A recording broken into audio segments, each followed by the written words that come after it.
I appreciate the LA-ness of it. Seeing Overdose in the background. I thought that was just such a great... that shit I didn't even bring up because that's like shit that I would only probably notice are, like people from LA and people who were into that. But I feel like there was so much... No, yeah, I'm saying you, because you understood the scene. But those are things that like, there's nods to Chuck and Calmatic, who he is, that I noticed. I was like, oh shit, like, and that's what made it even a little more better to me. But I didn't even mention those things because I don't think those things made the film to me. I think just... It made me feel like those were parts where it felt like it was part of Calmatic's background, his past.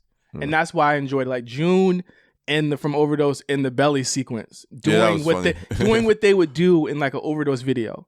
I was like, okay, visually, if he makes it look like the Lauren London video or some like the Old Town Road video or something else that he did, to me that's a win, because that's what Hype Williams did with Belly. Even though that script was complete ass, he made it visually look good. Well, you talking about Belly or House Belly? Party? Belly. What Hype did with Belly? I like Belly. See, I thought like Belly is a Belly. Belly, if you put it on mute and watch it, it's one of the greatest movies you've ever seen. When you actually listen to what the fuck these niggas are saying, you're like, nah, who wrote this? Like, see, it's funny, man. Cult classic, because I love Belly. It is a cult classic. And House Party might be a cult classic to my nephew. But here's my nephew might go Belly. back and I gotta ask my nephew, what do you think of House Party? He's probably gonna be like, can I go play Fortnite? This shit's fire. Drewski, fucking OBJ, they probably loving this shit. I don't know. They didn't watch it. I don't know, Josh. I don't know. But I did appreciate the LA-ness of the whole thing.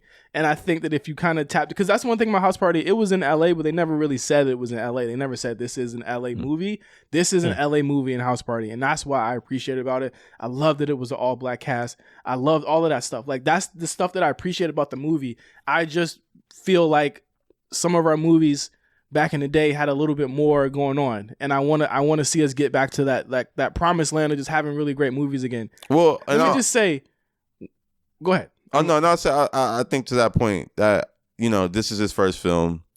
This is a remake. Also, we just aren't even getting the opportunity to even make those American black classics as they used to. And I feel like because of the way this movie was marketed, the fact that it didn't do super well, that he might not get another chance. And I think that's really a shame. No, I don't exactly agree with that. I don't know. I think his talent would supersede this film and the marketing of it. And I think, it did. I think, he's doing White Men too, right? Yeah. What, White Men Can Jump? Yeah. Yeah. It's coming out this summer. I don't know. I feel like for him, this isn't really like a career defining moment. Like more than, it's like his first film. No, I take that back. I feel like it's a career defining moment because it's his first film, first feature. It's a remake of House Party. It's actually like, it's a huge opportunity, but I don't think the knocks against it will like stop him in his progress and what he's doing. I don't know. I just feel like there's a lot of harsh criticism for this film, and it's not even like that heavy of a film. It's like it's supposed to be just. You're gonna see harsh criticism in any movie. Yeah, that's what I'm saying. And I it is what it is. I don't not to say I don't care about it, but I just like criticism. You're gonna hear criticism about anything. You're gonna hear criticism about this podcast. But I never heard one. Well, they criticized Josh. Hey, keep it coming. Okay, LeBron in this movie. LeBron in this movie is fucking hilarious to me. That's another thing. That's why it's like it's so light, and for me, I'm like, oh, like I'm just laughing because LeBron said, "Nigga, he's doing funny little shit." LeBron said, "Nigga is worth the price of admission." Yeah. Yes. The part, did he need to play basketball in the movie? Nah, that part is funny because it was just like it was. You know what it was? The plot. I feel like that scene could have.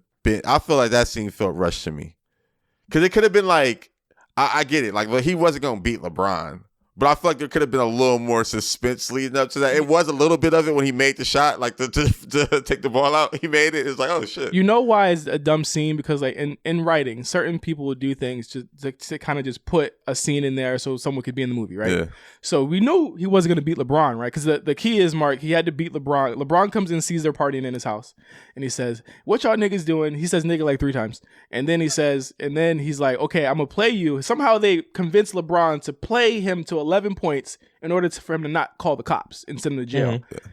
I'm going to tell you right now, he ends up still going to jail. So what you have in the middle of this is plot that's unnecessary because you still end up at the actual destination that he would have ended up anyway, which is in jail. But then at the end, they undo everything because LeBron reads a note from Kid Cudi or a poem from Kid Cudi, and he says, "You know what?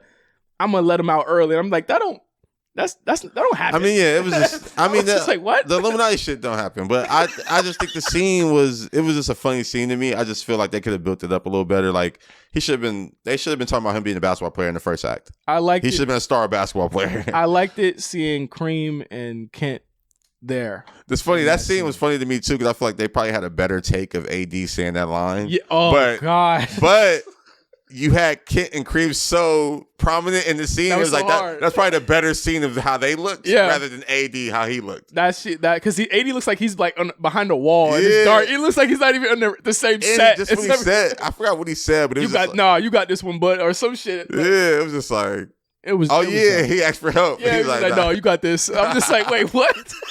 Run that back. Try that again. Also, it had been 2 minutes and another cameo. Anyway, House Party is out.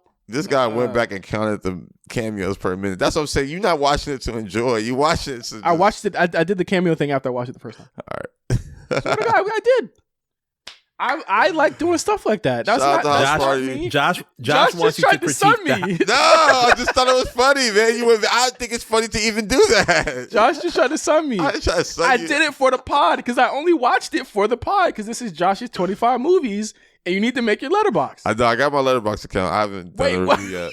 When did you make it? Oh, I think I made it like after I had the conversation. Okay, we got to get the House Party review on there. Yeah. But that was. Well, how'd you feel about that? How'd you feel about that Mark? Are you gonna watch it or are you? I'm gonna watch it again. I am gonna watch it. I am gonna provide my money to the movie theater. I won't be watching it off Plex. I will be providing my money to the movie. Hold on. Who is that for? Oh, I forgot you watched. Who is that for? That's crazy. Yo, this is crazy, bro. Run that back, Turbo.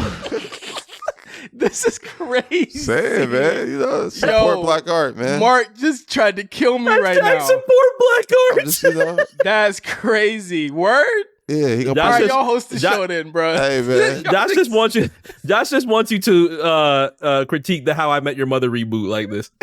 Well, I don't watch that shit. I don't even know what the fuck that is. I don't even watch that shit. How I Met Your Mother? What is that? It's a show about the guy's. I guess he's older and he's telling his child how he met his mom. Oh, I think I have. And they go back in time. What's the actor in it? Hold on. Goddamn, the guy from Forgetting Sarah Marshall, I think, was in it. Right? Oh yes. I forgot what his name is. Jason something? Nah, I might be wild. Oh, Jason Segel. Yeah, something like Jason that. Segel. Jason Segel. It's some white people shit. It's with the nigga. What's the nigga named Doogie Howser? Yeah, that's who's yeah. He's in that shit too. Yeah, he's in that shit too. Not my favorite thing to watch. You know what I mean? Have y'all watched that 90s show? What's the new one? Oh, it's on Netflix. Oh, that's another one of them reboots. Yep. Yeah, that's weird that they rebooted that. I never watched 70s though. I watched 70s show. I like that. I didn't. You never watched that 70s show? There weren't no niggas in it. Fez. He ain't no nigga, man. Fez is not a nigga. He no nigga, man. Fez was funny. That shit. What, man? That's like it wasn't no niggas in there. Damn. They need to remake like One-on-One and the Parenthood. You see they have One-on-One on like Netflix now? Yeah, it's crazy. It's been up there for a minute. Yeah. Remake Girlfriends with people like the with people B like the Simone. Family reboot. Remake Girlfriends with B Simone. Please don't. Young Miami. Please don't. Nah, hold on. Let him cook. B Simone. Y'all want to critique remakes now? Young Miami. Ari Lennox. Ooh, hold on. That's actually we are cooking right now. Hold on. Crazy. What's the fourth? And Coi Leray in Girlfriends. She could play the rock star chick. Oh yeah, the little chick. Yeah. Look like she's on drugs. Who's William? William Moneybag Yo. Moneybag Yo. Easy. That's Moneybag Yo. That works. It's my girlfriends. Niggas through thick and thin. You know what I mean? Hey, Kelsey Grammer, call me. This is terrible. What do you mean you were watching? Yo, wow, that was terrible. Wow, that just sounds like a hit. Hey, protect black art. Protect black art. Literally. Think about it. Protect black art. Literally, man. Let's go remake one of your shows. Remake Gundam. Gundam with niggas. Remake Gundam. Gundam with niggas. They're not ready for that though. There's niggas in Gundam this season. They just not. There is niggas in Gundam. They're not riding one. They're not in one.